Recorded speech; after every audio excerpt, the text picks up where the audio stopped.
Good morning everyone. Question పేపర్లోనే 70 మార్కులకు ఆన్సర్లు ఉంటాయని మీకు తెలుసా? క్వశ్చన్ పేపర్లోనే 70 మార్కుల ఆన్సర్లు ఉండడం అని అంటే ఏ పేపరు ఏంటి అనుకుంటున్నారు కదా. ఖచ్చితంగా మాట్లాడుకుందాం దాని గురించి. ఇప్పుడు మనం ఇక్కడ జాయిన్ అయింది రైట్.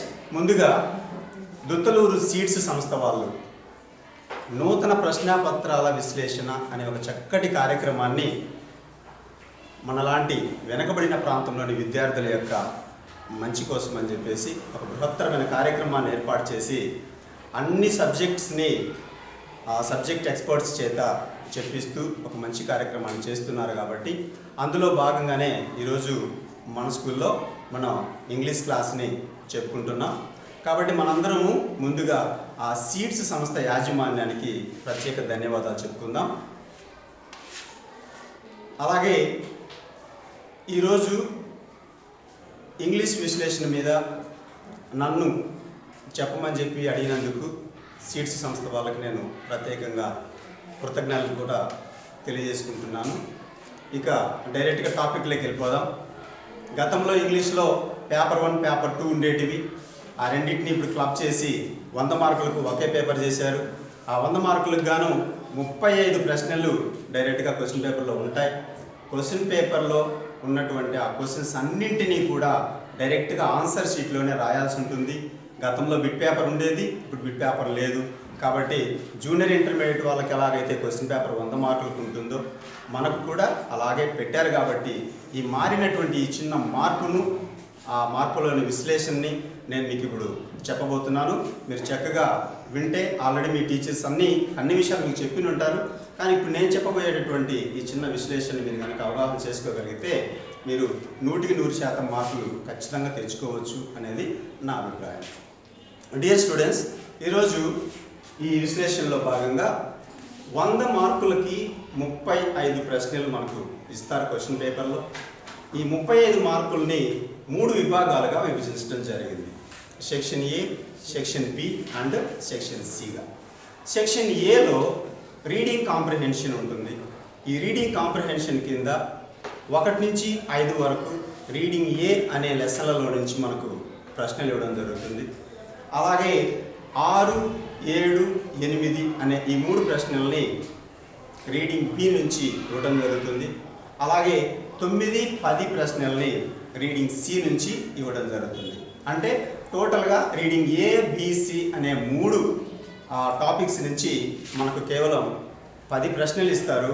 ఆ 10 రెళ్ళు 20 మార్కులు మాత్రమే మనకు ఉంటుంది. అంటే మొత్తం ఏబిసి అనే మొత్తం 15 పాఠాలు చదివితే మనకు వచ్చేటటువంటి మార్కులు ఎన్ని కాంప్రిహెన్షన్ కింద కేవలం 20 మార్కులు మాత్రమే రైట్. అలాగే 11 నుంచి 15 వరకు ఉన్నటువంటి ఈ 5 ప్రశ్నలలో ఏమిస్తారంటే ఏదైనా ఒక పై చార్ట్ కానీ, బార్ చార్ట్ కానీ, టేబులర్ ఫామ్ కానీ, ట్రీ డయాగ్రామ్ కానీ ఒకటి ఇచ్చి అందులో నుంచి కూడా క్వశ్చన్స్ అడుగుతారు. సో ఆ క్వశ్చన్స్ని మనకు తెలుసు, ఆల్రెడీ చెప్పుకొని ఉంటాం కాబట్టి చాలా ఈజీగా ఆన్సర్ చేయొచ్చు. ముందుగా మనం చెప్పుకున్న మాట ఏంటి, 70 మార్కులు క్వశ్చన్ పేపర్లోనే ఉంటాయి అని చెప్పుకున్నాం కదా. సో ఇక్కడ రీడింగ్ ఏలో లేదా రీడింగ్ బిలో లేదా రీడింగ్ సిలో ఉన్నటువంటి అన్ని ప్రశ్నలకి సెక్షన్ ఏ కింద ఉన్న 30 మార్కులలో ఎన్ని మార్కులు క్వశ్చన్ పేపర్లోనే ఆన్సర్స్ ఉంటాయి అనే పాయింట్ మనం ఒకసారి గమనించినట్లయితే సెక్షన్ ఏ కింద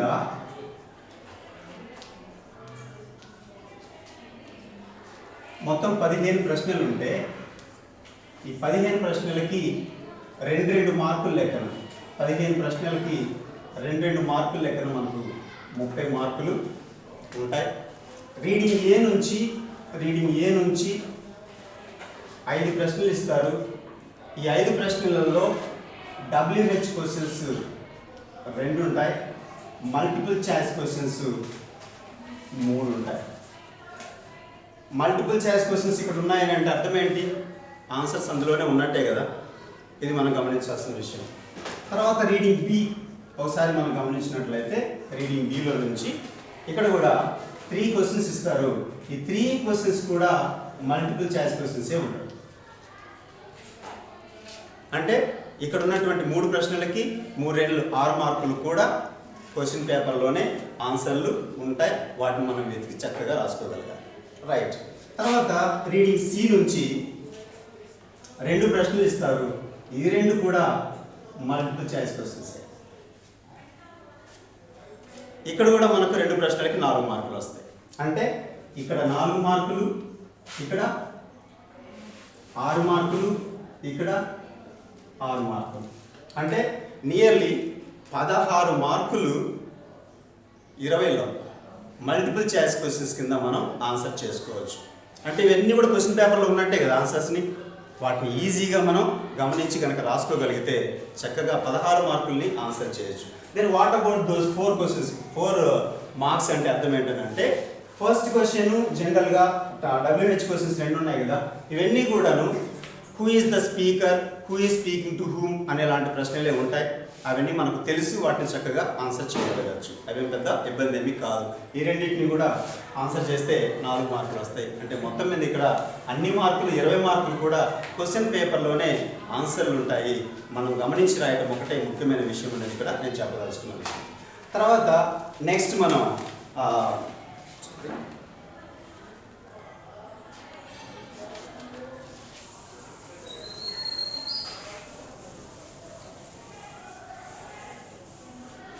So next question number 11 to 15.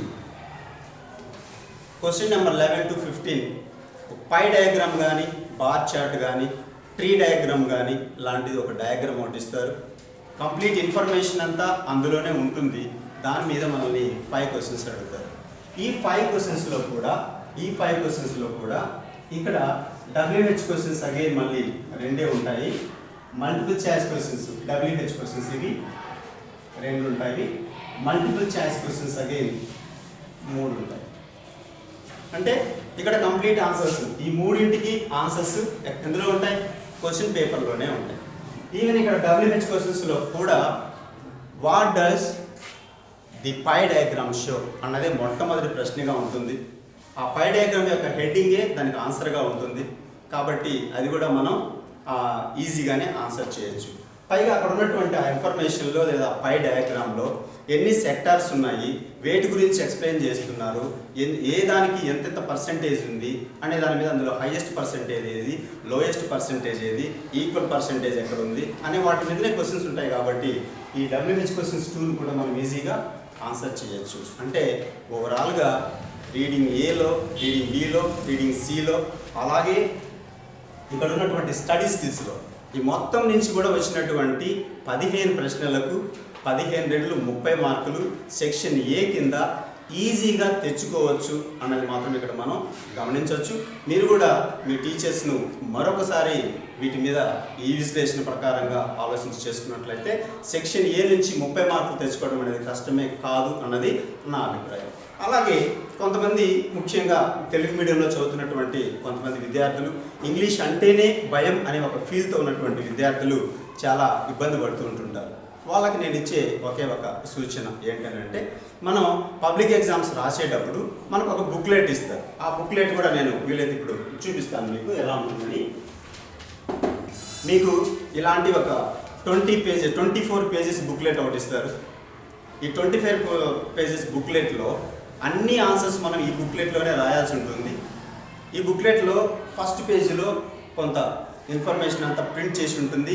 మన యొక్క డీటెయిల్స్, మన సిగ్నేచరు అవన్నీ కూడా ఇక్కడ పెట్టాల్సిన అవసరం ఉంటుంది. అవి మీకు ఇన్విజిలేటర్లు ఆ టైంలో చెప్తారు. ఇప్పుడు వాటి గురించి డిస్కషన్ అక్కర్లేదు.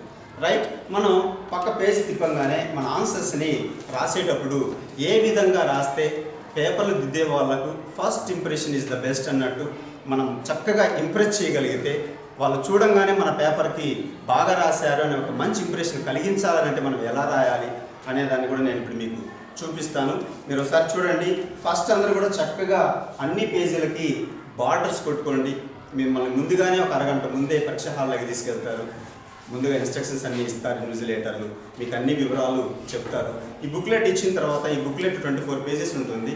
ఈ పేజెస్ అన్నిటి కూడా చక్కగా బార్డర్స్ కొట్టుకొని ఒక చక్కటి మార్జిన్ ఒకటి గీసి పెట్టుకొని చేసుకుంటే, ఇందులో ఎగ్జామ్లో మనం ఆన్సర్స్ని అటెంప్ట్ చేసేటప్పుడు ముందుగా ఇక్కడ సెక్షన్ ఏ రీడింగ్ కాంప్రిహెన్షన్ అని ఒక హెడ్డింగ్ పెట్టుకున్నాక ఇక్కడ గమనించండి, 1 నుంచి 5 అనేటటువంటి ఈ ప్రశ్న నంబర్లు వేసుకొని ఆ తర్వాత 1 2 3 4 5 అని వరుసగా క్వశ్చన్ నెంబర్లు వేసుకొని ఆ క్వశ్చన్ నెంబర్లకి మీరు చక్కగా ఆన్సర్స్ రాసేలాగా మీరు ప్లాన్ చేసుకోవాలి, రైట్.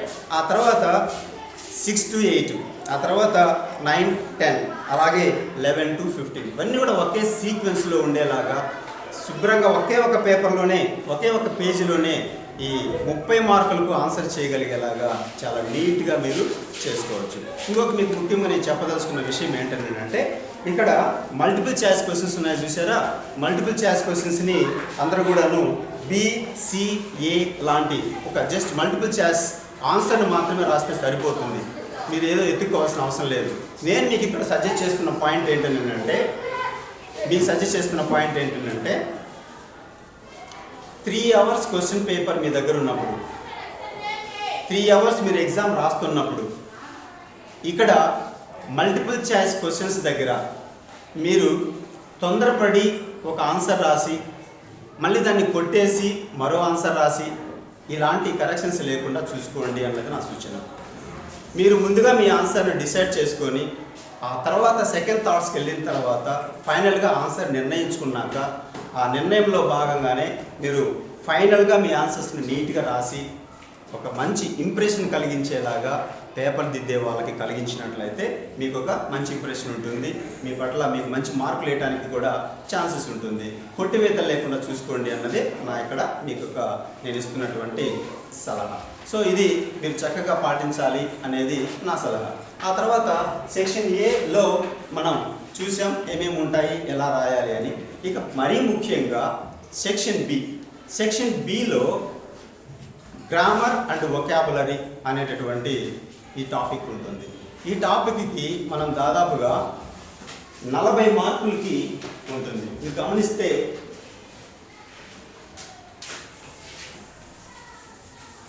ఇక్కడ మనం section below grammar and vocabulary, ఈ గ్రామర్ అండ్ వొకాబులరీ నుంచి మనకు మొత్తం 17 క్వశ్చన్స్ అడుగుతారు. ఈ 17 క్వశ్చన్స్కి 40 మార్క్స్ అలాట్ చేయబడ్డాయి. మొత్తం 17 ప్రశ్నలు.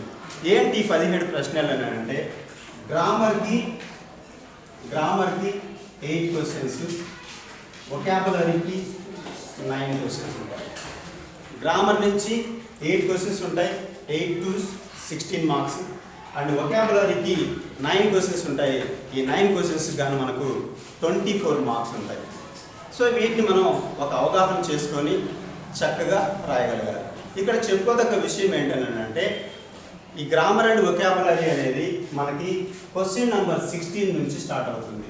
16 నుంచి 32 వరకు, క్వశ్చన్ నెంబర్ 16 నుంచి 32 వరకు గ్రామర్ అండ్ వొకాబులరీ స్టార్ట్ అవుతుంది. ఇక్కడ ముఖ్యంగా గమనించాల్సిన విషయం, మనకు ఆల్రెడీ క్వశ్చన్ పేపర్లో మెన్షన్ చేసి ఉంటారు, మనం చదువుకుంటే ఇన్స్ట్రక్షన్స్ చదువుకుంటే. మీరు గమనించండి, 16th క్వశ్చన్ నుంచి 32nd క్వశ్చన్ వరకు కూడా ఒకే సీక్వెన్స్లో ఆన్సర్ షీట్లో మీరు రాయాలి. ఒక ప్రశ్న ఎక్కడ, ఒక ప్రశ్న ఇక్కడ, వచ్చిన ఆన్సర్ని మాత్రం రాస్తా, తర్వాత ఇంకోసారి రాస్తాను అనేటటువంటి పరిస్థితులు ఏమీ ఉండకూడదు. కంటిన్యూవల్గా 16 నుంచి 32 వరకు ఒకే సీక్వెన్స్లో క్వశ్చన్ పేపర్లో ఆన్సర్స్ ఉండాలి. ఇది మాత్రం అందరూ గుర్తుపెట్టుకోవాల్సినటువంటి విషయం, రైట్. సరే, ఇప్పుడు మనం క్వశ్చన్ నెంబర్ 16 మీకు ఆల్రెడీ తెలుసు. ఏంటి చెప్పండి క్వశ్చన్ నెంబర్ 16? క్వశ్చన్ నెంబర్ 16 ఏంటి? Relative pronounce. Combine the sentences using relative pronoun అని అడుగుతారు.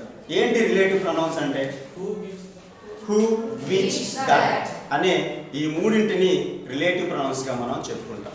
క్వశ్చన్ పేపర్లో మనం సంతోషపడాల్సిన విషయం ఏంటంటే, డైరెక్ట్గా రిలేటివ్ ప్రొనౌన్తో కంబైన్ చేయండి అనడం కంటే డైరెక్ట్గా హూతో కానీ, విచ్తో కానీ, దట్తో కానీ కంబైన్ చేయండి అనేసి మనల్ని డైరెక్ట్ క్వశ్చన్ అడుగుతారు. కాబట్టి ఇక్కడ మనం ఇబ్బంది పడాల్సిన అవసరం ఏమీ లేదు.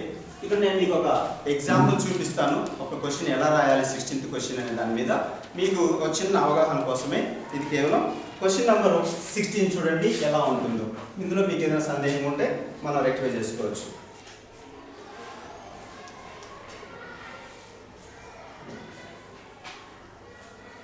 Nick lives in Los Angeles. Nick lives in Los Angeles. He was born in Australia.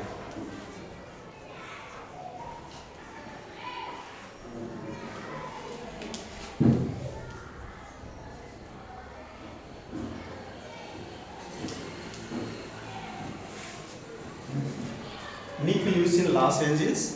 He was born in Australia. So combine the sentences using who అనేసి మనల్ని ఎగ్జామ్లో అడుగుతారు. ఈ హూతో కంబైన్ చేయాలనగానే నేను చెప్పే సింపుల్ ఒక 3 పాయింట్స్ని స్టెప్స్ని మీరు గుర్తుపెట్టుకున్నారంటే ఈజీగా ఆన్సర్ చేయొచ్చు. ఒకసారి గమనించండి.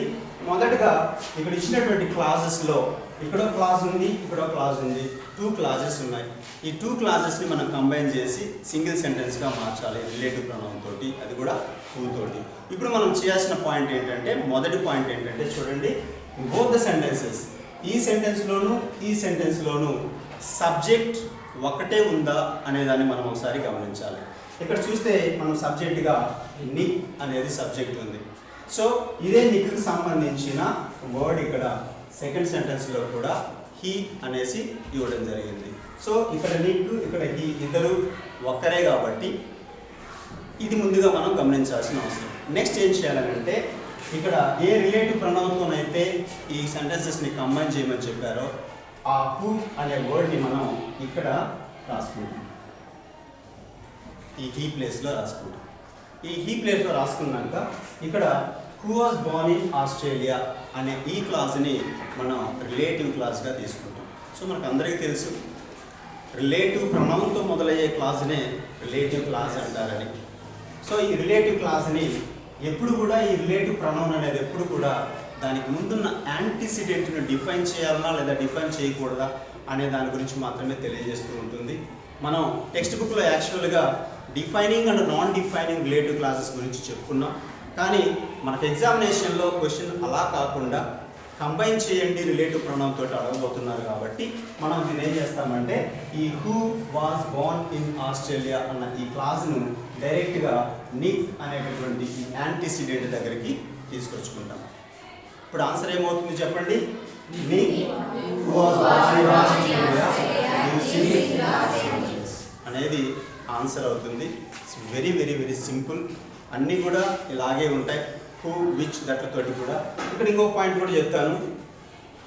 సబ్జెక్టులు రెండు సేమ్ అయినప్పుడు ఈ హీ ప్లేస్లో మనం హూ పెట్టేసి ఈ యాంటిసిడెంట్కి ముందు ఆ క్లాజ్ మొత్తాన్ని తీసుకొచ్చి రాసాం. అలా కాకుండా సబ్జెక్టులు రెండు కనుక వేరువేరుగా ఉంటాయి, రెండు ఒకటే కాకుండా వేరు కనుక ఉన్నట్లయితే అప్పుడు జనరల్గానే విచ్తో కానీ హూతో కానీ హూతో కానీ రాయమని అడిగినప్పుడు మనం ఇక్కడ ఉన్నటువంటి ఈ చివరి ఉన్నటువంటి ఫుల్ స్టాప్ పక్కనే ఆ రిలేటివ్ ప్రొనౌన్ రాసుకోవడం ద్వారా ఈజీగా ఆన్సర్ తెచ్చుకోవచ్చు.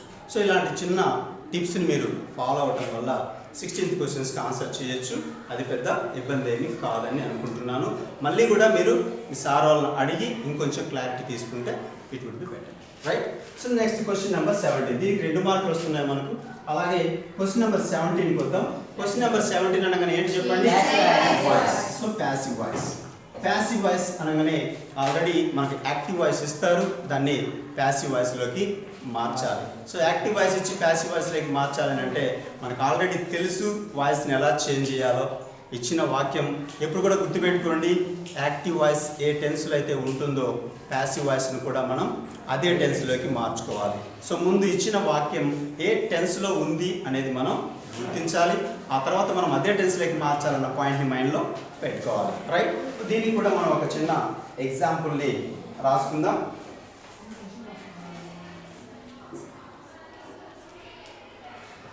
His father was reading newspaper. His father was reading newspaper.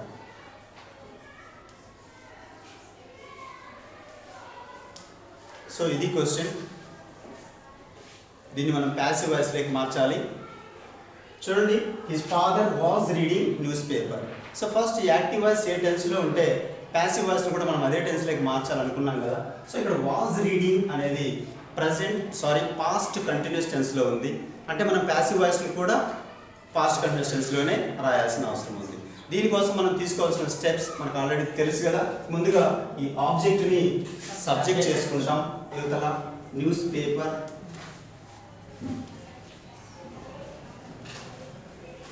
So ఆబ్జెక్ట్ని subject చేసినాక ఈ ఆబ్జెక్ట్ అనేది ఇక్కడికి సబ్జెక్ట్గా మారిన ఈ సబ్జెక్ట్ అనేది ఇప్పుడు ఇది సింగులర్లో ఉందా ప్లూరల్లో ఉందా అనేది ముందుగా చూసుకోవాలి. చెప్పండి, ఇది సింగులరా ప్లూరలా? Singular. Newspaper is singular. అలాగే ఇక్కడ ఏ టెన్స్లో ఉంది? పాస్ట్ టెన్స్లో ఉంది. పాస్ట్ టెన్స్ సింగులర్లో సూటబుల్ బీ ఫామ్ రాసుకోవాలంటే ఏమొస్తుంది చెప్పండి? వాస్ అనేది వస్తుంది. So newspaper was. So ఇక్కడ కంటిన్యూస్ టెన్స్ ఉంది కనుక బీ ఫామ్కి థర్డ్ వర్బ్కి మధ్యలో మనం బీయింగ్ అనేటటువంటి మరొక బీ ఫామ్ రాసుకోవాల్సి వస్తుంది. Being, was being read. Third verb రాసుకుంటాం రెడ్ అని. తర్వాత బై అనే ప్రిపోజిషన్ రాసుకుంటాం. తర్వాత సబ్జెక్ట్ తీసుకెళ్ళి ఆబ్జెక్ట్గా మార్చుకుంటాం. By his father. సో ఇలా ఏ యాక్టివ్ వాయిస్ ఇచ్చినా కూడా ఆబ్జెక్ట్ని సబ్జెక్ట్ చేయటం, సూటబుల్ బీ ఫామ్ రాసుకోవటం, థర్డ్ వర్బ్ రాసుకోవటం, తర్వాత బై అనే ప్రిపోజిషన్ చేర్చుకోవటం, ఆ తర్వాత సబ్జెక్ట్ని తీసుకెళ్ళి మనం ఆబ్జెక్ట్గా మార్చుకోవటం అనేది తెలిసిన విషయాలే. అందరు టీచర్లు చక్కగా చెప్పి ఉంటారు కాబట్టి మీరు ప్రాక్టీస్ చేసుకోవటం ద్వారా ఈ క్వశ్చన్కి కూడా ఈజీగా మనం ఆన్సర్ చేయొచ్చు. రైట్. తర్వాత నెక్స్ట్ క్వశ్చన్ ఏంటి? Question number 18.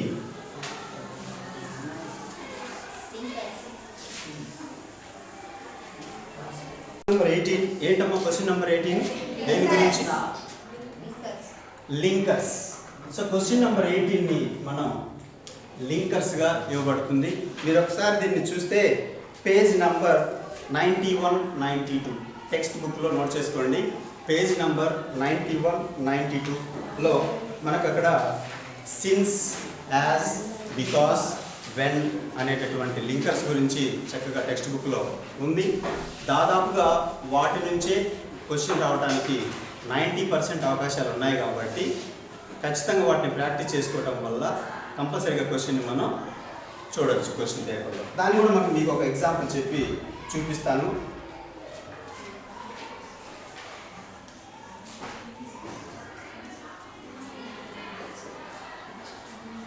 The boys broke the window.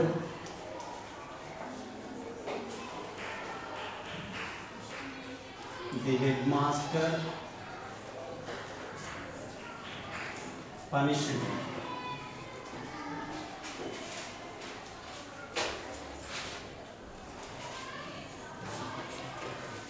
The boys broke the window.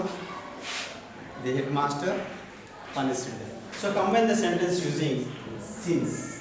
ఇక్కడ సిన్స్ అనే కంజంక్షన్ ఉపయోగించి దీన్ని కంబైన్ చేయమని అడుగుతున్నారు. దీనికి మీరు పాటించాల్సినటువంటి సింపుల్ టిప్ ఏంటంటే ఇక్కడ ఇచ్చినటువంటి 2 క్లాజులను ఒకసారి చదివితే ఒక క్లాజులో రీజన్ ఉంటుంది, మరో క్లాజులో రిజల్ట్ ఉంటుంది. రీజను రిజల్ట్ ఖచ్చితంగా ఉంటుంది. Reason result.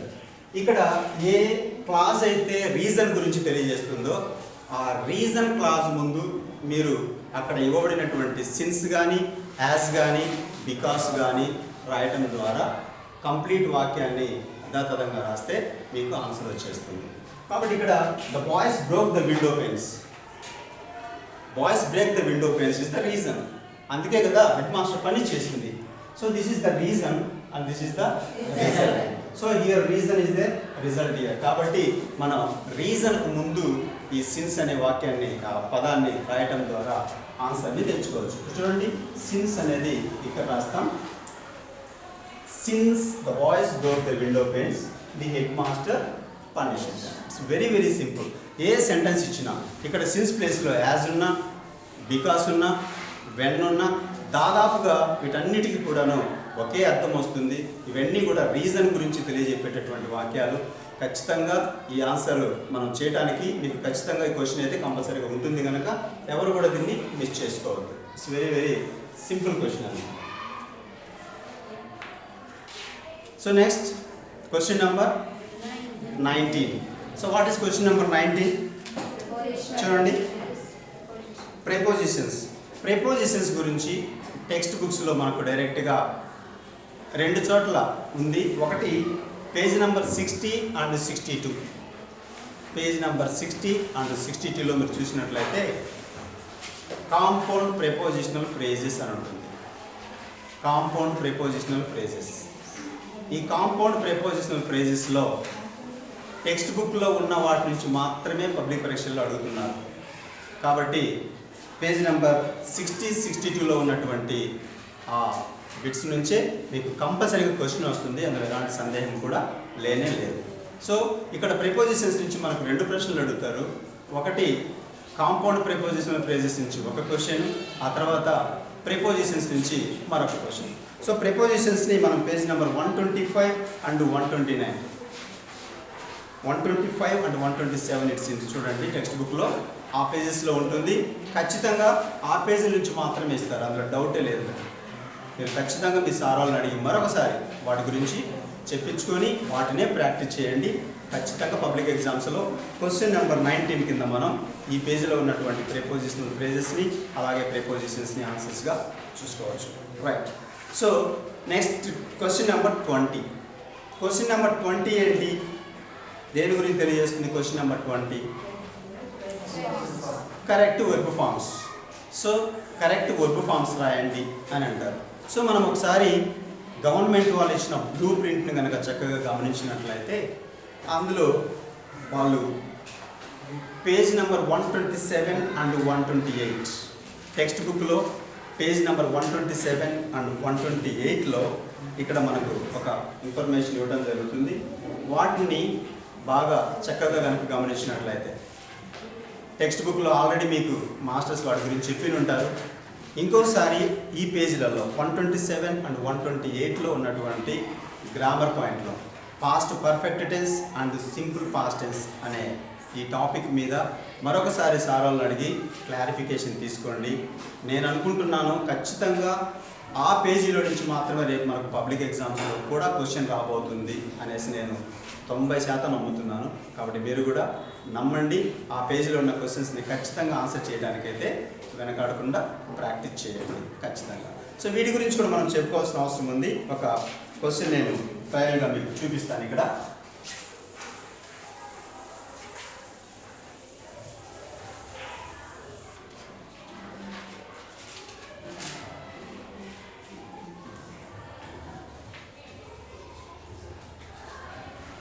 As all the actors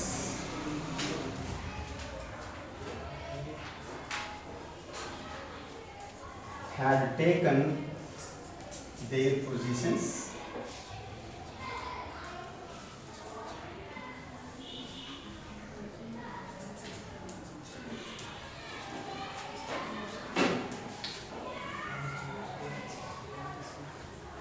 the curtain rose.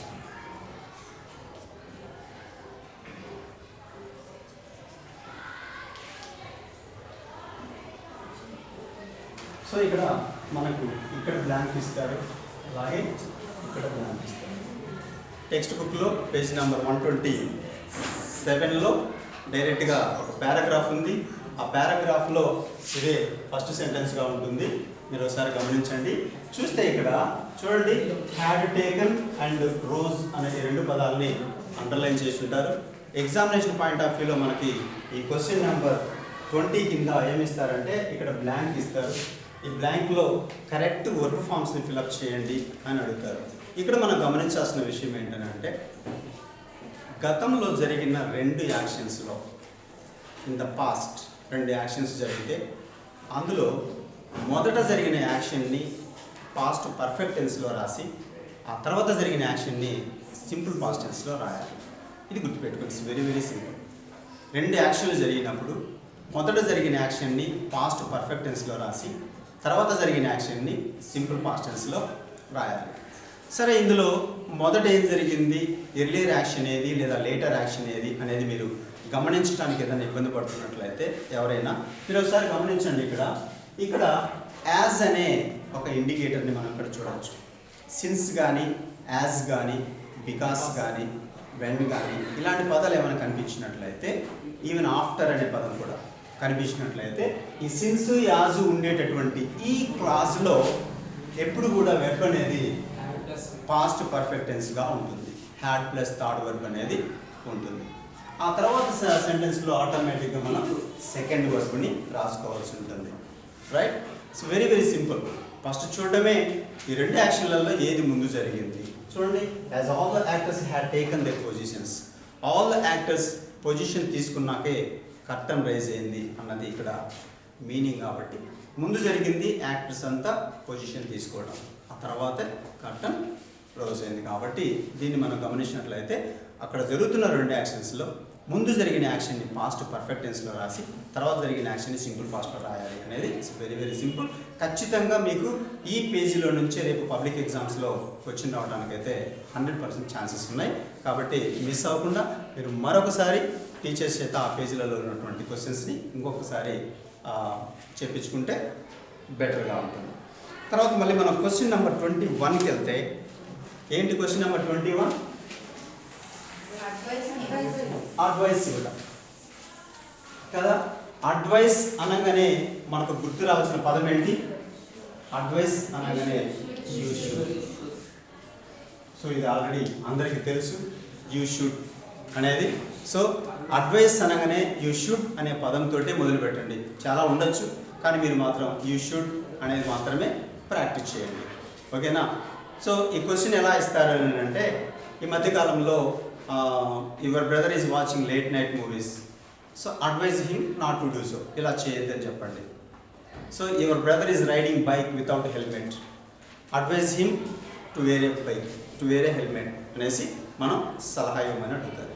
So advise him, అక్కడ క్వశ్చన్లో ఏముంటుందంటే advise him to wear a helmet, ఇలా ఉంటుంది. సిచ్యువేషన్ చెప్తారు, తర్వాత advise him to wear a helmet అని అడ్వైస్ ఇవ్వండి అని అడుగుతారు. మనం ఆన్సర్ చేసేటప్పుడు గుర్తుపెట్టుకోండి, మన ఆన్సర్ని డైరెక్ట్గా యూ షుడ్ అని మొదలు పెడతాం. ఈ షుడ్ అని మొదలుపెట్టి ఇక్కడ అడ్వైస్ హిమ్ టు చూసారా, ఈ టు తర్వాత ఉన్నటువంటి ఆ ఫ్రేజ్ని ఇక్కడ రాస్తే సరిపోతుంది answer. It's very very simple. So you should wear a helmet.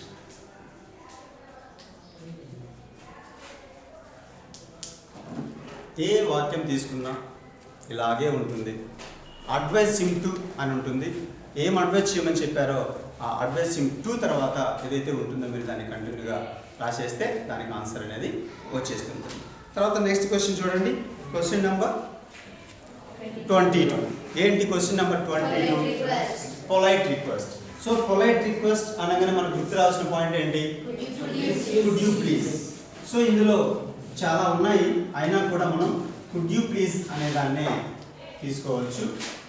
Could you please తోటి మొదలెట్టి అక్కడ ఇచ్చినటువంటి వాక్యాన్ని మనం రాస్తే సరిపోతుంది. అయితే ఇక్కడ 3 రకాల వాక్యాలు ఉంటుంటాయి. ఎలా ఉంటాయనంటే, మొదటిగా ఒక ఇంపరేటివ్ సెంటెన్స్ ఉండొచ్చు, ఇంపరేటివ్ సెంటెన్స్ ఉండొచ్చు. ఉదాహరణకు చూడండి, open the door. Open the door అని ఒక ఇంపరేటివ్ సెంటెన్స్ కనుక ఇస్తే మనం ఆన్సర్ ఎలా రాయొచ్చు? Could you please open the door అని చెప్పేసి డైరెక్ట్గా రాసేసుకోవచ్చు. అక్కడ మనకు వచ్చిన ఇబ్బంది ఏమీ లేదు. అలా కాకుండా కొన్నిసార్లు ఒక ఇంట్రాగేటివ్ సెంటెన్స్ ఇస్తారు. ఏమని? Where is the ATM centre? Wear is the ATM centre అని కనుక ఇస్తే ఇక్కడ మనం గమనించాల్సిందంటే ఆన్సర్ని కుడ్ యూ ప్లీజ్తోనే స్టార్ట్ చేసి, ఇక్కడ ఇంట్రాగేటివ్ సెంటెన్స్ ఉంది కాబట్టి యాజ్ ఇట్ ఈస్గా రాయడానికి వీలు పడదు కనుక కుడ్ యూ ప్లీజ్, ఇక్కడ where is the ATM centre అని అడుగుతున్నాము అని అంటే మనం అడుగుతున్నాం కాబట్టి could you please tell me లేదా could you please show me అనే మాటని ఇక్కడ అడిషనల్గా తీసుకోవాల్సి ఉంటుంది. Could you please tell me or could you please show me, right? So could you please tell me where the ATM centre is. ఇక్కడ ఈ B form ని మనం తీసుకెళ్ళి చివరిలో రాయాల్సి ఉంటుంది. అప్పుడు ఆన్సర్ ఈజీగా వచ్చేస్తుంది. Could you please tell me where the ATM centre is. So ఇక్కడ బి ఫామ్ ని చివరిలో రాయాల్సి ఉంటుంది. ఇది రెండో రకం. ఇక మూడో రకం ఏంటంటే మనం ఏదైనా ఒక షాప్కి కానీ ఒక మార్కెట్కి కానీ ఎక్కడైనా వెళ్ళినప్పుడు అక్కడ జనరల్గా ఐ వాంట్ అని అడుగుతున్నాం. I want 1 kilo sugar.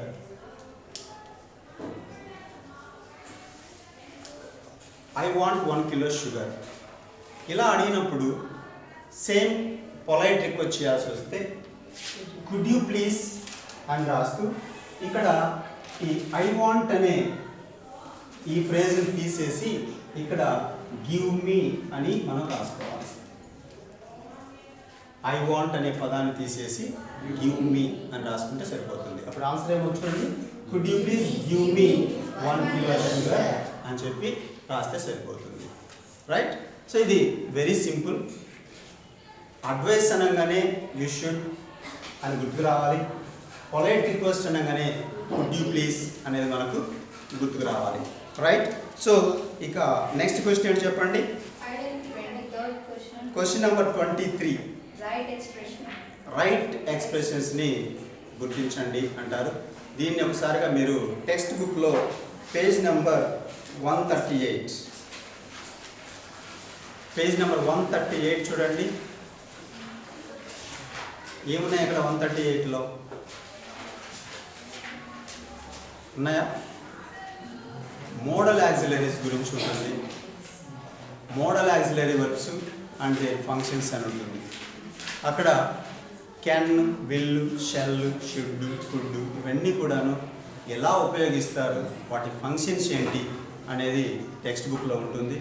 వాటి యొక్క ఫంక్షన్స్ గురించి ఆ 138 పేజీలో ఉన్నటువంటి ఆ వివరాల గురించి కనుక దాని కింద ఉన్నటువంటి ఎగ్జాంపుల్స్ని కనుక చదువుకుంటే ఈజీగా క్వశ్చన్ నెంబర్ 23కి ఆన్సర్ చేయొచ్చు. మరొకసారి మీరు క్లాస్లో సార్ వాళ్ళని అడిగి ఆ 138 పేజీలో ఉన్నటువంటి మోడల్ యాక్సిలరీస్ గురించి, వాటి ఫంక్షన్స్ గురించి, అక్కడ ఉన్న ఎగ్జాంపుల్స్ గురించి ఖచ్చితంగా చెప్తున్నాను.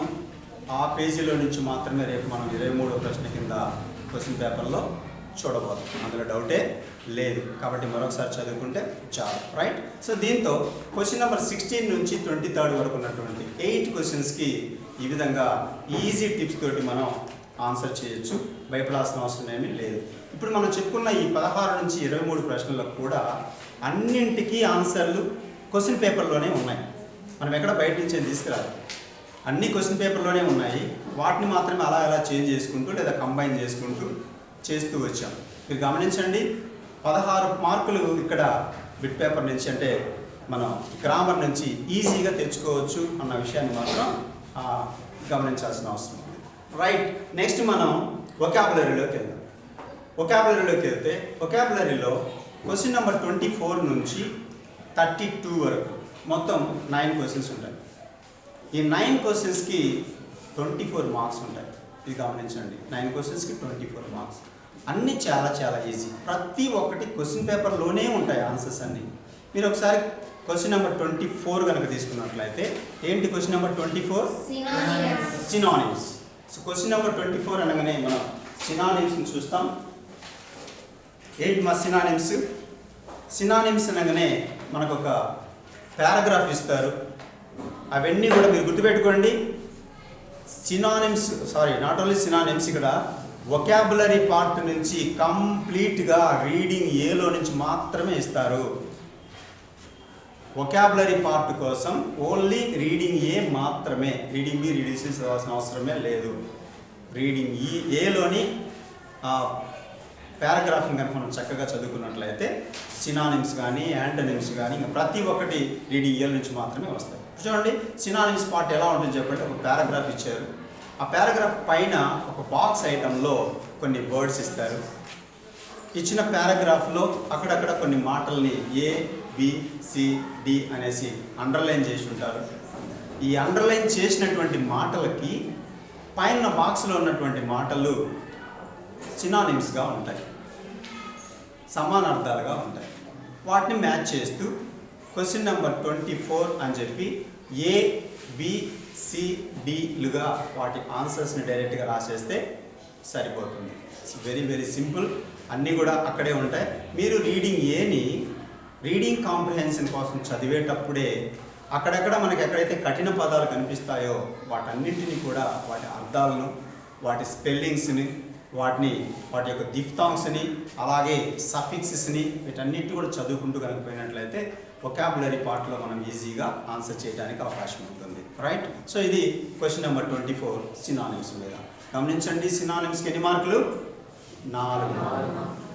4 మార్క్స్. అక్కడే ఉన్నటువంటి క్వశ్చన్స్ని గుర్తించి, పదాలను గుర్తించి కింద రాస్తే 4 మార్కులు వస్తున్నాయి. ఇది గమనించండి. రైట్. తర్వాత క్వశ్చన్ నెంబర్ 25. క్వశ్చన్ నెంబర్ 25 ఏంటి? Question number 25 antonyms. సో ఈ యాంటోనిమ్స్ని గతంలో ఎగ్జామ్లో ఎలా ఇచ్చేవారు అని అంటే డైరెక్ట్గా ఇలాగే ఒక పేరాలో ఆ పదాలు ఇచ్చి వాటిని సొంతగా యాంటోనిమ్స్ రాయమని చెప్పేవాళ్ళు. విద్యార్థులు కొంత ఇబ్బంది పడేది. కానీ ఇప్పుడు మారినటువంటి క్వశ్చన్ పేపర్లో యాంటోనిమ్స్ని ఎలా ఇస్తున్నారు అంటే మ్యాచింగ్ లాగా ఇస్తున్నారు. రీడింగ్ ఏలో వర్డ్స్ ఇస్తారు, రీడింగ్ బిలో యాంటోనిమ్స్, వాటి యొక్క యాంటోనిమ్స్ని ఇచ్చుంటారు. చూడండి, రీడింగ్ ఏలో ఇప్పుడు AB అని ఇచ్చి ఇక్కడ ఏలో ఏమి ఇస్తారని అంటే యాంటోనిమ్ వర్డ్స్ ఇస్తారు. 1 2 3 4. సారీ, ఇక్కడ ABCDలు ఇస్తారు అనుకుంటాను. ABCD అని ఇస్తారు.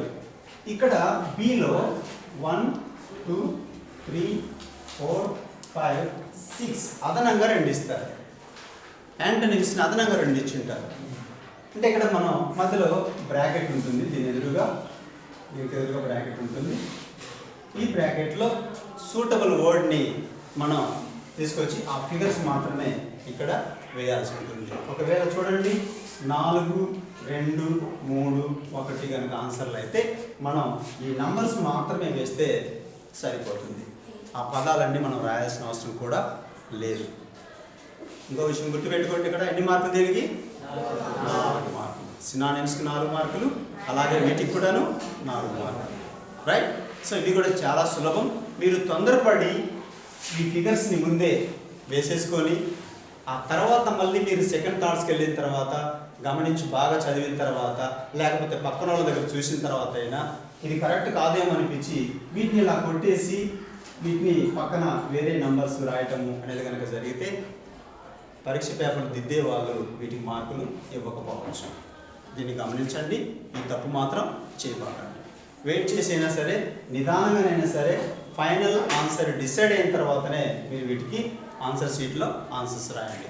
రైట్. సో ఇది గమనించాల్సినటువంటి మరొక ముఖ్యమైన విషయం. తర్వాత నెక్స్ట్ క్వశ్చన్ నెంబర్ 26. ఏంటి question number 26? Right form of the words. Textual paragraph ఒకటి ఇస్తారు. ఆ టెక్స్టువల్ పారాగ్రాఫ్లో మధ్యలో ఒక డాష్ ఇచ్చి ఆ డాష్ పక్కన ఒక బ్రాకెట్ ఇచ్చి ఆ బ్రాకెట్లో 3 పదాలు ఇస్తారు. ఆ 3 పదాలని వాటిల్లో సూటబుల్ పదాన్ని మనం అక్కడ డాష్లో రాయాల్సి ఉంటుంది. అంటే అక్కడ 3 పదాలను అక్కడ ఇచ్చి ఉంటారు. వాటిల్లో ఒకదాన్ని మనం సెలెక్ట్ చేయాలి. అంటే ఇక్కడ కూడా ఆన్సర్స్ అందులోనే ఉంటాయి. ఇక్కడ మనం గమనించాల్సిన కొన్ని చిన్న టిప్స్ ఏంటంటే, ఇప్పుడు ఉదాహరణకి మీరేం చేస్తారంటే ఫస్ట్ ఆ పారాగ్రాఫ్ ఇచ్చారు కదా క్వశ్చన్ నెంబర్ 26 సంబంధించి ఆ పేరాని ఫస్ట్ ఒకసారి చదవండి. పేరా మొత్తాన్ని చదవండి. చదివిన తర్వాత మనకి ఏమర్థమవుతుందంటే ఈ పేర ఏ టెన్స్లో ఉంది అని అర్థమవుతుంది. అంటే అక్కడ ఉన్న వెర్బుల్ని బట్టి ఇది ఏ టెన్స్లో ఉందో అర్థమైపోతుంది. అంటే టోటల్గా ఆ పేరా మొత్తం పాస్ట్ టెన్స్లో ఉంది అని అనుకోండి. అక్కడ ఇచ్చినటువంటి వెర్బుల్ని కూడా మనం పాస్ట్ టెన్స్లో రాయాల్సి ఉంటుంది కదా, అది మనం గమనించాల్సిన అవసరం ఉందన్నమాట. ఇప్పుడు ఉదాహరణకు ఐ అనిచ్చి డాష్ ఇచ్చి ఈ పేరా మొత్తం పాస్ట్ టెన్స్లో ఉందని అనుకుందాం. ఐ అని ఇచ్చి డాష్ ఇచ్చాడు. బ్రాకెట్లో చూద్దాం, ఎంజాయిడ్ ఒకటి, ఎంజాయ్మెంట్,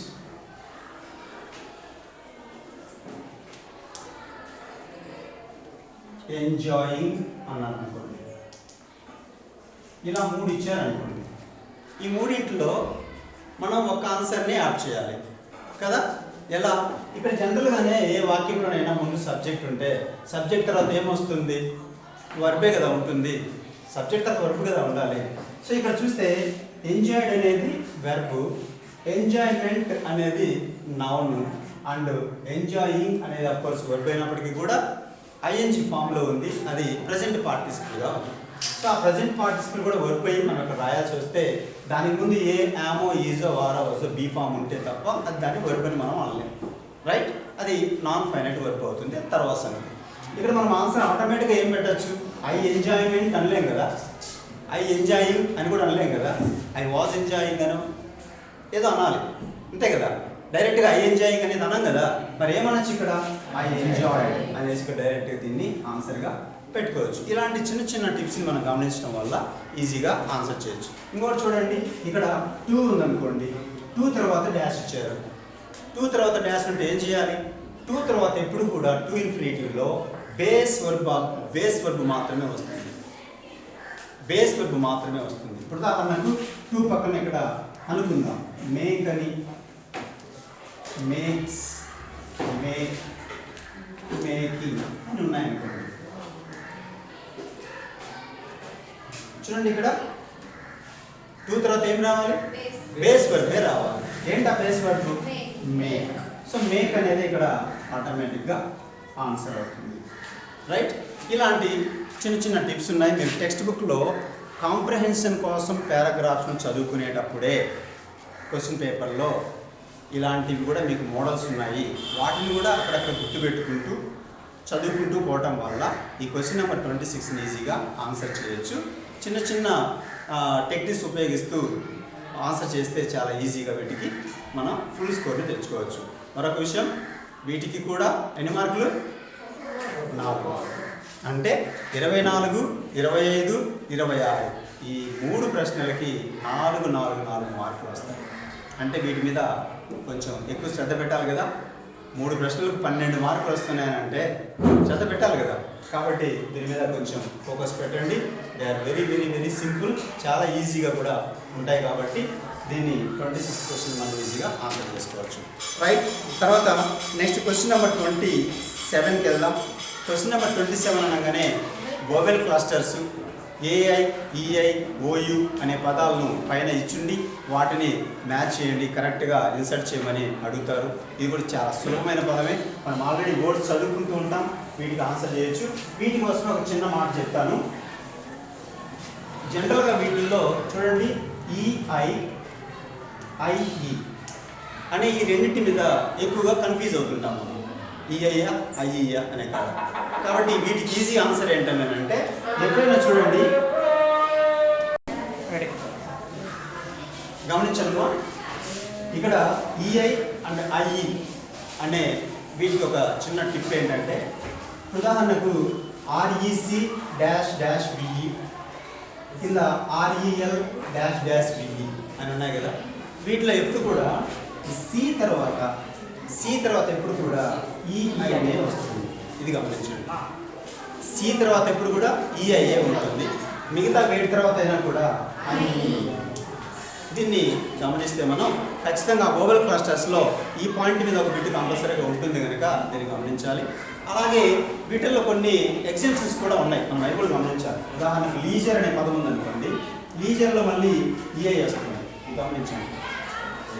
లీజర్లో స్టార్టింగ్లోనే ఉంటుంది కనుక ఎల్ఈఐనే వస్తుంది. అలాగే మనం సీజ్ అనే మాటను తీసుకున్నా కూడా సీజ్లో కూడా ఎస్ అనే పదం తర్వాత కూడా ఈఐఏ వస్తుంది. కానీ ఇక్కడ ఎస్ అనే పదాన్ని మనం సి అనే సౌండ్ తీసుకుంటాం కాబట్టి సి సౌండ్ తర్వాత ఎప్పుడు కూడా ఈఐ వస్తుంది, మిగతా అన్ని అక్షరాల తర్వాత ఐఈ వస్తుంది. ఇది గమనిస్తే వోవెల్ క్లస్టర్స్ని ఈజీగా చేయొచ్చు. వోవెల్ క్లస్టర్స్ కూడా రీడింగ్ ఏ నుంచి మాత్రమే వస్తాయి. ఇవి కూడా అన్ని క్వశ్చన్ పేపర్లోనే ఉంటాయి, మనం వాటిలో సరైన దాన్ని తీసుకొచ్చి అక్కడ ఆన్సర్ చేస్తే సరిపోతుంది, రైట్? సో నెక్స్ట్ క్వశ్చన్ ఏంటి? Question number 28. So suffix addings అనమాట. సఫిక్స్ యాడింగ్స్ ఏదైనా ఒక వర్డ్ చివర టిఐఓఎన్ ఉంటుందా, ఎస్ఐఓఎన్ ఉంటుందా, ఎంఈఎన్టీ ఉంటుందా, ఎంఏఎన్టీ ఉంటుందా? సో ఇది కూడా రీడింగ్ ఏలో వచ్చేటటువంటి పదాలను చక్కగా చదువుకుంటే చాలు, వాటికి కూడా మనం ఈజీగా ఆన్సర్ చేయొచ్చు. అక్కడ కూడా మనకు బ్రాకెట్లోనే ఇచ్చుంటాడు MENT or MANT అనేసి. సో సూటబుల్ ఆన్సర్ని మనం అక్కడ రాస్తే సరిపోతుంది. సో అది క్వశ్చన్ నెంబర్ 28 గురించి. నెక్స్ట్ మనం క్వశ్చన్ నెంబర్ 29కి వెళ్తే, నాకు తెలిసి మన ఈ క్వశ్చన్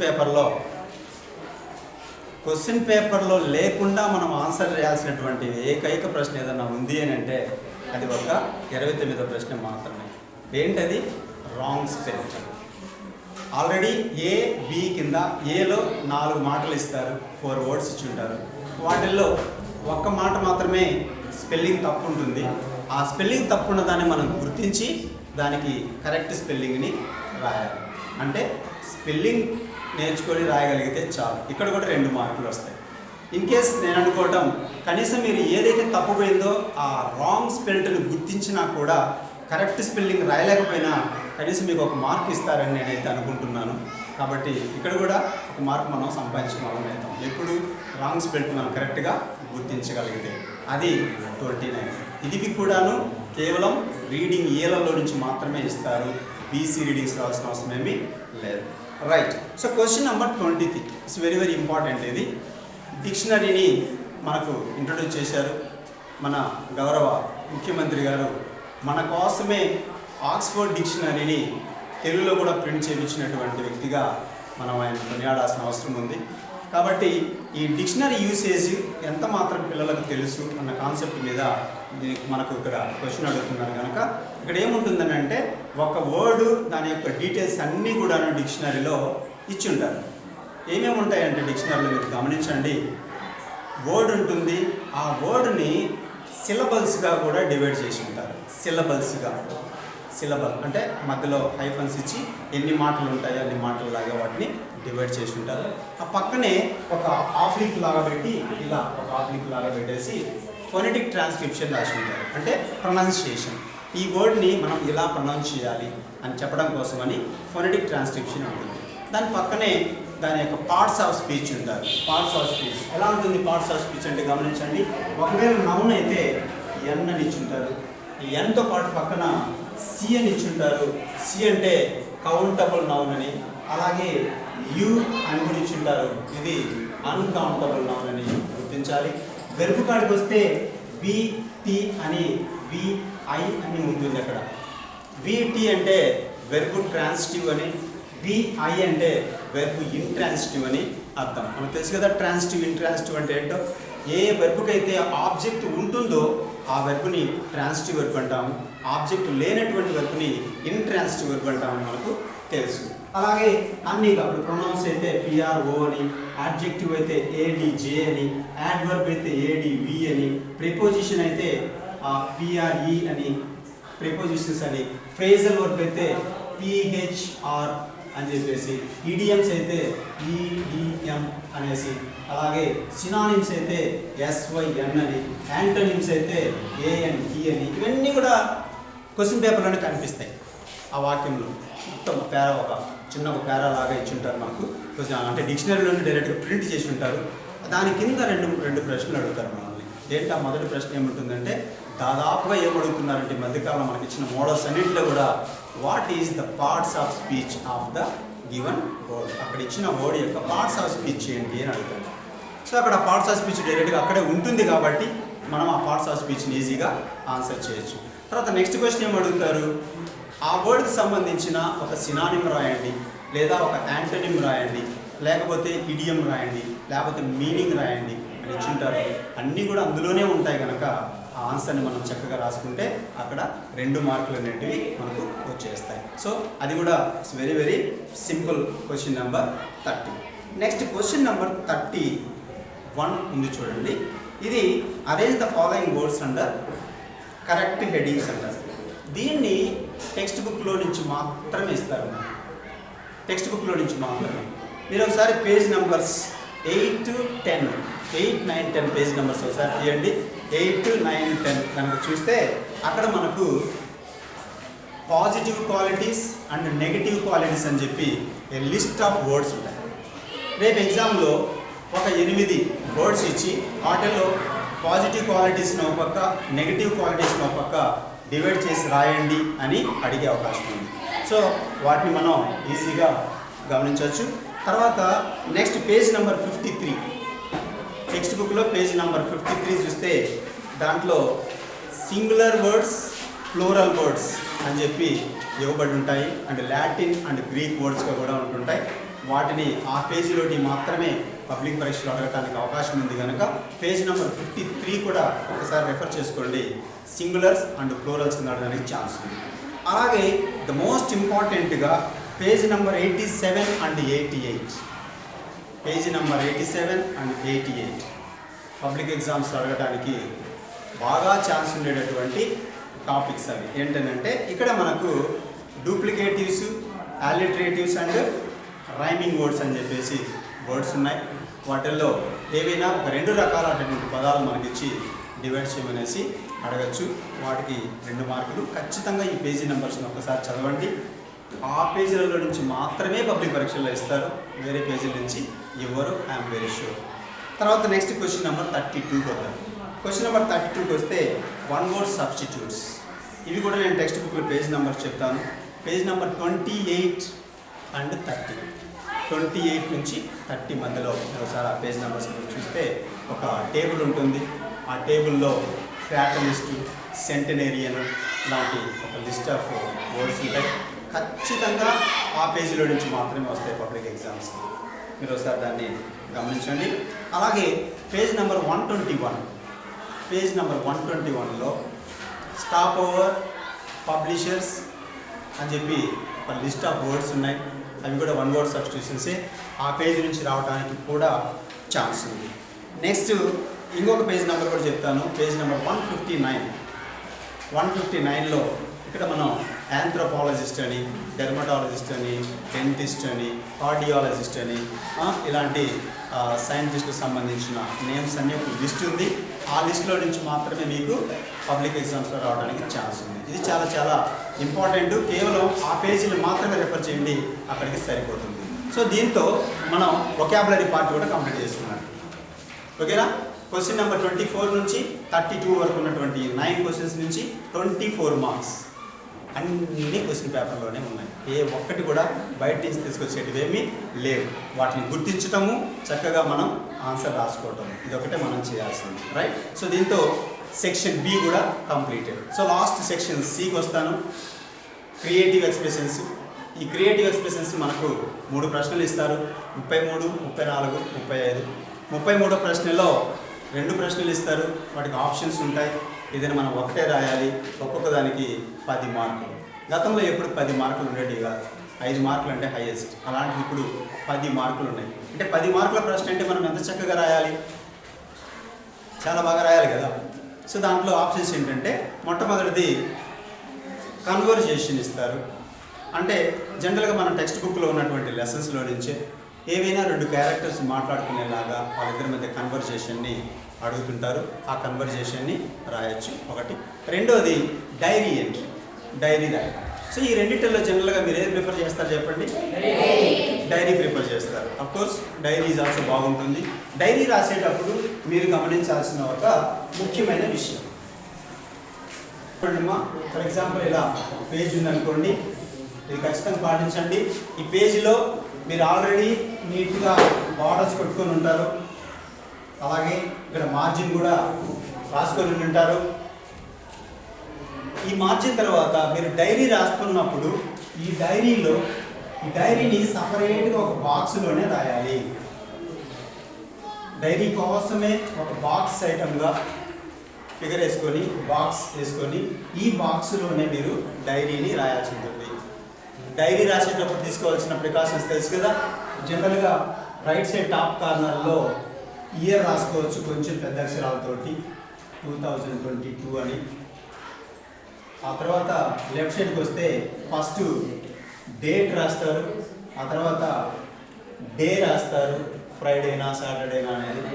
ఆ తర్వాత టైం రాస్తారు, డేటు, డే, టైం. ఆ తర్వాత కింద డియర్ డైరీ అని చెప్పి రాసి ఒక కామా పెట్టుకుంటాం కంపల్సరీగా. ఆ తర్వాత ఎవరి గురించి అయితే డైరీ రాయమన్నారో, ఇప్పుడు for example imagine that you are Abel Merriweather అని చెప్పారు అనుకోండి, మీరే ఏబెల్ మెర్రీవెదర్ అనుకొని రాయండి, లేకపోతే మీరే బెతానీ హ్యామిల్టన్ అనుకొని రాయండి అని చెప్పి అడిగారు అనుకోండి, అక్కడ మనం బెతానీ హ్యామిల్టన్ లాగా ఊహించుకొని మనమే అక్కడ రాయాలి. సో ఇక్కడ రాసేటప్పుడు బాడీ ఆఫ్ ద లెటర్లో మెయిన్గా ఈ డైరీ రాసేటప్పుడు సాధారణంగా ఒక 2-3 పేరాలలో రాసుకోవచ్చు. అక్కడ గుర్తుపెట్టుకోవాల్సిన విషయాలు ప్రధానంగా ఏంటంటే డైరీ ఎప్పుడు కూడా ఫస్ట్ పర్సన్లోనే రాయాలి. ఐ, మై, మీ అనేటటువంటి ఫస్ట్ పర్సన్లోనే రాయాలి. అలాగే పాస్ట్ టెన్స్లో రాయాలి. ఫస్ట్ పర్సన్, పాస్ట్ టెన్స్, ఈ రెండు గుర్తుపెట్టుకొని రాయాలి. ఇప్పుడు ఏబెల్ మెర్రీవెదర్ వాళ్ళ డాటర్స్ యొక్క యాటిట్యూడ్ చూసిన తర్వాత బాధ అనిపించి ఈ వాంటెడ్ టు మ్యారీ అగైన్, మళ్ళీ పెళ్లి చేసుకోవాలి అని అనుకుంటాడు. పెళ్లి చేసుకోవాలనుకుంటున్నప్పుడు ఆయన ఎందుకు నాకు ఈ పరిస్థితి వచ్చింది అనేసి ఒక బాధపడుతూ తన ఫీలింగ్స్ని డైరీ రూపంలో రాసుకుంటున్నప్పుడు మీరే మెర్రీవెదర్ అనుకొని రాయండి అని అంటే మనం మొదలు పెట్టేటప్పుడు ఏమని రాస్తాము? చాలా హ్యాపీ మూడ్లో రాస్తామా? I'm very sad today, I'm very unhappy today అని మొదలు పెడతాం అనమాట. So I'm very unhappy today అనేసి స్టార్ట్ చేసి ఆ సీక్వెన్స్ మొత్తాన్ని ఫాలో అవుతూ ఇక్కడ డైరీ అంతా రాసినాక లాస్ట్లో సిగ్నేచర్ పెట్టాలి. ఇక్కడ మీరు ఏబెల్ మెర్రీవెదర్ కాబట్టి ఏబెల్ మెర్రీవెదర్ అని మాత్రమే సిగ్నేచర్ పెట్టాలి. మీ పేర్లు వెంకటేశ్వర్లు అని, సుబ్బారావు అని మాత్రం పెట్టకూడదు. అది దయచేసి గుర్తుపెట్టుకోండి. ఇక్కడ మనం దీన్ని ఎంత చక్కగా ప్రజెంట్ చేయగలిగితే అంత బాగా మనకు మార్క్స్ వచ్చేదానికి అవకాశం ఉంటుంది. ఈ బాక్స్ని మాత్రం మర్చిపోవద్దండి. ఇది డైరీ రాయడానికి ఒక చిన్న సూచన. రైట్. సో క్వశ్చన్ నెంబర్ 33కి వెళ్దాం. క్వశ్చన్ నెంబర్ 33 ఏంటి? ఏముంటాయి 33లో? Letter writing and biographical sketches. So ఈ రెండింటిలో మీరు ఏది ప్రిఫర్ చేస్తారు? అఫ్కోర్స్ లెటర్ అయినా చాలా బాగుంటుంది, లెటర్ కూడా బాగా రాయొచ్చు. జనరలీ పర్సనల్ లెటర్ ఇస్తున్నారు, కానీ మీరు బయోగ్రాఫికల్ స్కెచ్ రాయాలంటున్నారు కాబట్టి నేను బయోగ్రాఫికల్ స్కెచ్ గురించి కూడా చెప్తాను. ఒకసారి మీరు గమనించండి. దీంట్లో ఇక్కడ మీరు గమనిస్తున్నారా? చూడండి, బయోగ్రాఫికల్ స్కెచ్. ఈ బయోగ్రాఫికల్ స్కెచ్ని కనుక చూస్తే చూడండి, ఇక్కడ ఇలాంటి ఇన్ఫర్మేషన్ మనకు ఆల్రెడీ క్వశ్చన్ పేపర్లో ఇచ్చుంటారు. సింపుల్ టిప్ ఒకటి చెప్తానమ్మా, గమనించండి. ఇక్కడ ఈ ఇన్ఫర్మేషన్ అంతా క్వశ్చన్ పేపర్లో మనకు ఆల్రెడీ ఇచ్చుంటారు. చూడండి, full name doctor BR Ambedkar, date of birth 14th April 1891, parents Ramji Murbadkar Satpal, ఇలా డీటెయిల్స్ అన్నీ ఇచ్చున్నారు కదా. దీనికి ఆన్సర్ చేసేటప్పుడు ఒక యావరేజ్ స్టూడెంట్ కూడా దీన్ని ఆన్సర్ చేసేలాగా నేను మీకు ఒక చిన్న సూచన ఇస్తాను. దీన్ని పాటిస్తే మీరు 10కి 10 కాకపోయినా అట్లీస్ట్ 5+, 6-7 మార్క్స్ అయితే ఈజీగా తెచ్చుకోవచ్చు. ఏంటి ఆ టిప్ అంటే ఒకసారి మీరు గమనించండి. మనం దీన్ని రాసేటప్పుడు ఆ వాక్యాన్ని స్టార్ట్ చేసేటప్పుడు this is biographical sketch of doctor BR Ambedkar was the first sentence. ఈ ఫస్ట్ సెంటెన్స్ ఈ విధంగా రాసుకోవాలి. This is the biographical sketch of doctor BR Ambedkar అని మొదలుపెట్టండి. మొదలుపెట్టినాక ఇక్కడ గమనించండి ఒకసారి, ఇక్కడ ఫుల్ నేమ్ ఉంది చూసారా? సింపుల్ టిప్ అమ్మాయి. ఇక్కడ ఫుల్ దగ్గర హీజ్ అని రాయండి. హీజ్, ఇక్కడ హీజ్ ఫుల్ నేమ్ అని వస్తుంది. ఇక్కడ డాక్టర్ బిఆర్ అంబేద్కర్ దగ్గర ఇక్కడ వాజ్ అని రాయండి, లేదా ఈజ్ అయినా రాయొచ్చు. పేరు ఎప్పుడైనా పేరే కాబట్టి. అప్పుడు వాక్యం ఏమవుతుంది చూడండి, his full name was doctor Bhimrao Ambedkar. First sentence, right? So next sentence ఏంటి? అగైన్ మళ్ళీ ఇక్కడ his date of birth was 14th April 1891. ఇక్కడ హీజ్ పెడతారు, ఇక్కడ వాజ్ పెడతారు, రైట్? నెక్స్ట్ ఇక్కడికి వద్దాం. సో ఇక్కడ పేరెంట్స్ అని ఉంది. పేరెంట్స్ అనేది ప్లూరల్ కాబట్టి ఇక్కడ కూడా హీజ్ అని పెడతాం. హీజ్ పేరెంట్స్ ప్లూరల్ కాబట్టి వర్ అని పెట్టండి. హీజ్ పేరెంట్స్ వర్ రామ్జీ అనేసి వాళ్ళ డీటెయిల్స్ వాళ్ళ పేర్లు కూడా రాసేసుకోవచ్చు. నెక్స్ట్ సెంటెన్స్కి వస్తాం. His wife was Ramabai Ambedkar. Next again ఇక్కడ మళ్ళీ his education was Elphinstone high school, అక్కడ ఉన్నటువంటి డీటెయిల్స్ని అలాగే రాసేసుకోవచ్చు. నెక్స్ట్ చూడండి, హీజ్ అసోసియేషన్ వాజ్ సమత అనేసి అక్కడ ఉన్న వాక్యాన్ని యాజిటీస్గా రాసేసుకోవచ్చు. అలాగే his books written was essays on, books అనేది ప్లూరల్ కదా, బుక్స్ ప్లూరల్ కదా, కాబట్టి ఈ బుక్స్ రిటర్న్ వర్ అని చెప్పేసి essays and untouchables and untouchability అని రాసినటువంటి బుక్స్ అన్నిటి మీద చక్కగా వాక్యాన్ని కూడా రాసేయచ్చు. అండ్ ఇక్కడ his death was 6th December 1956. ఏం చేశారు మీరు ఇక్కడ? కేవలం ఈ పక్క హీజ్ అని రాశారు, ఇక్కడ వాజ్ అని రాశారు. ఇన్ కేస్ ఎవరైనా పివి సింధు గారి గురించి ఇంకెవరి గురించి అడిగినట్లయితే ఇక్కడ హీజ్ బదులు హర్ అని రాస్తాం. Her full name was, her date of birth was, her parents were. It's very very very simple. ఆ చక్కటి వాక్యాలు మీరు నిదానంగా రాసుకోవడం వల్ల ఫుల్ మార్క్స్ మనం తెచ్చుకోవడానికి ఛాన్స్ ఉంది. ఇది గమనించండి, ఓకేనా? తర్వాత last question number 35. WH questions frame చేయడం ఎలా అండ్ ఇన్ఫర్మేషన్ ట్రాన్స్ఫర్ అనేది ఒకటి ఉంది. ఆ ఇన్ఫర్మేషన్ ట్రాన్స్ఫర్లో లాస్ట్లో ఒక పై డయాగ్రామ్ కానీ లేదా బార్ చార్ట్ కానీ ట్రీ డయాగ్రామ్ కానీ ఒకటి ఇస్తారు.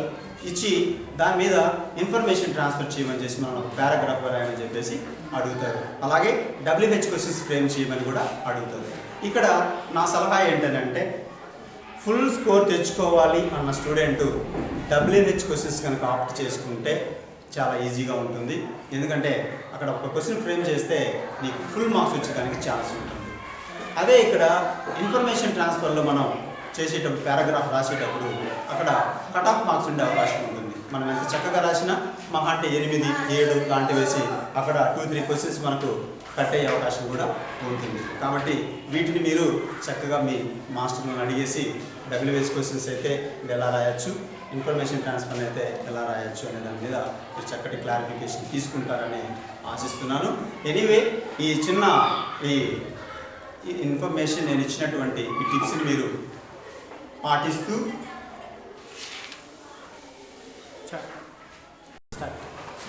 ఓకే స్టూడెంట్స్, మనం లాస్ట్ క్వశ్చన్కి వచ్చినాం. Question number 35. ఇక్కడ WH క్వశ్చన్స్ ఫ్రేమ్ చేయడం మీద అలాగే ఇంకొక ఇన్ఫర్మేషన్ ట్రాన్స్ఫర్ అనే 2 క్వశ్చన్స్ ఉంటాయి. ఏది ఆప్ చేస్తారు మీరు? WH క్వశ్చన్స్నా? సరే, ఇవి చక్కగా రాయగలిగితే ఫుల్ మార్క్స్ వచ్చేదానికి ఛాన్స్ ఉంది, రైట్? వీటి గురించి చాలా సింపుల్ స్టెప్స్ ఒక 3 స్టెప్స్ చెప్తాను.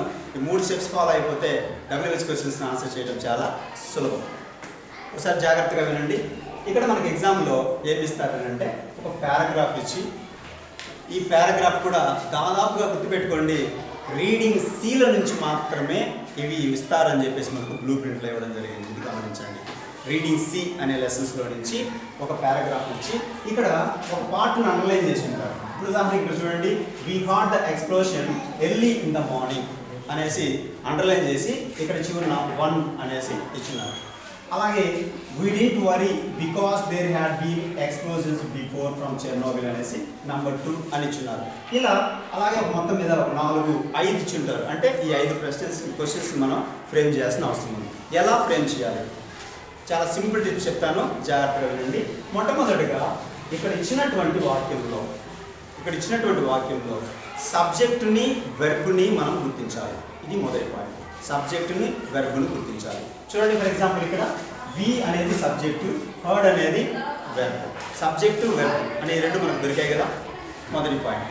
నెక్స్ట్ పాయింట్ ఏంటంటే ఈ వాక్యాన్ని మనం ఎస్ ఆర్ నో టైప్ క్వశ్చన్లోకి మార్చుకోవాలి. ఎస్ ఆర్ నో టైప్ క్వశ్చన్లోకి మార్చుకోవాలి. తెలుసు కదా ఎస్ ఆర్ నో టైప్లోకి మార్చడం అంటే ఉన్న హెల్పింగ్ వెర్బ్ని ముందుకు తీసుకొచ్చి సబ్జెక్ట్ని తర్వాత తీసుకొని వాక్యం చివర క్వశ్చన్ మార్క్ పెడితే yes or no type question వస్తుంది.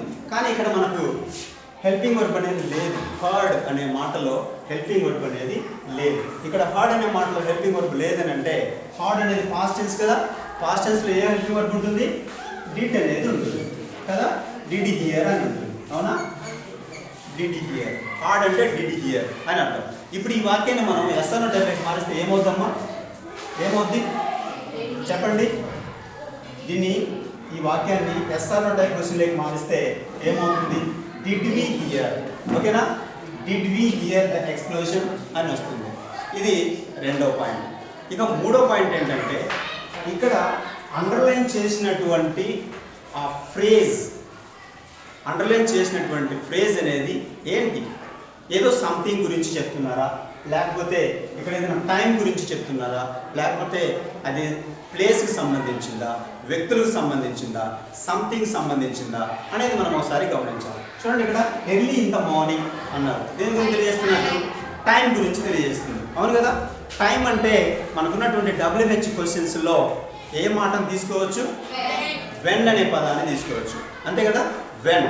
సో మనం మార్చినటువంటి ఆ పదాన్ని చూడండి, ఇక్కడ మనం దీన్ని మనం ఎస్ఆర్ డైరెక్ట్ మారుస్తున్నాం. ఏమని? డిడ్ వి, అంతేనా? డిడ్ వి హియర్ అని మొదలు పెడతాం కదా ఆ వాక్యాన్ని. డిడ్ వి హియర్ అని మొదలు పెడతాం కదా. సో ఇక్కడ అండర్లైన్ చేసిన పార్ట్ టైంకి సంబంధించింది కదా, కాబట్టి అక్కడ WH వర్డ్ ఏం రావాలి? వెన్ అని రావాలి. సో ఇక్కడ ఆ వెన్ తీసుకొచ్చి మనం స్టార్టింగ్లో రాసుకుంటాం. అప్పుడు ఏమవుతుందంటే వెన్ డిడ్ వి హియర్ అవుతుంది. ఇది 3వ పాయింట్. ఇక 4వ పాయింట్ ఏంటంటే ఆ వాక్యంలో ఉన్నటువంటి అండర్లైన్ చేసిన పార్ట్ను పూర్తిగా తీసేయాలి. అండర్లైన్ చేసిన పార్ట్ను పూర్తిగా తీసేసి ఇక్కడ చివరి క్వశ్చన్ మార్క్ పెడితే WH క్వశ్చన్ అనేది ఫ్రేమ్ అయిపోయినట్టు. మళ్ళీ చెప్తున్నాను, ఈ 4 పాయింట్లు చూడండి. ఇచ్చిన వాక్యంలో సబ్జెక్టును వెర్బును గుర్తించాలి. మొదటి పాయింట్. గుర్తించినాక ఆ వాక్యాన్ని ఎస్ ఆర్ నో టైప్ క్వశ్చన్లోకి మార్చుకోవాలి. ఆ తర్వాత ఆ అండర్లైన్ చేసిన పార్ట్ ఏదైతే ఉందో ఆ పార్ట్ WH క్వశ్చన్స్లో దేనికి సంబంధించిందిగా గుర్తించి, టైం అయితే వెన్ అని, ప్లేస్ అయితే వేరని, ఇంకేదైనా ఒక సిచ్యువేషన్ బట్టి ఏముంది, ఎలా చేస్తున్నది, మేనర్ కనుకైతే హౌ అని, ఇట్లాంటివి మనం గుర్తించి చూస్తాం. ఇక్కడ ఎర్లీ ఇన్ ద మార్నింగ్ అనేది టైం కాబట్టి ఇక్కడ మనం వెన్ అనే పదాన్ని తీసుకొని ఆ వెన్ అన్నటువంటి ఆ WH వర్డ్ని ఎస్ఆర్ టైప్ క్వశ్చన్కి ముందు రాసుకుంటే వెన్ డిడ్ వి హియర్ అనే క్వశ్చన్ వస్తుంది. అప్పుడు చివరిగా అండర్లైన్ చేసిన పార్ట్ని పూర్తిగా మనం తొలగించేస్తాం. అప్పుడు ఆన్సర్ చూడండి, when did we hear the explosion question mark. అంతే. It's very very very simple. అన్నిటికీ ఇదే అప్లై చేసుకోవచ్చు. నెక్స్ట్ వాక్యం చూద్దాం ఒకసారి. ఇక్కడ ఏముంది చూడండి, వీ డింట్ వరీ అని ఇక్కడ అండర్లైన్ చేస్తున్నారు ఈ వాక్యాన్ని. సో వీ డింట్ వరీలో సబ్జెక్ట్ వర్బుని గుర్తించాలి. ఏం గుర్తిస్తాం?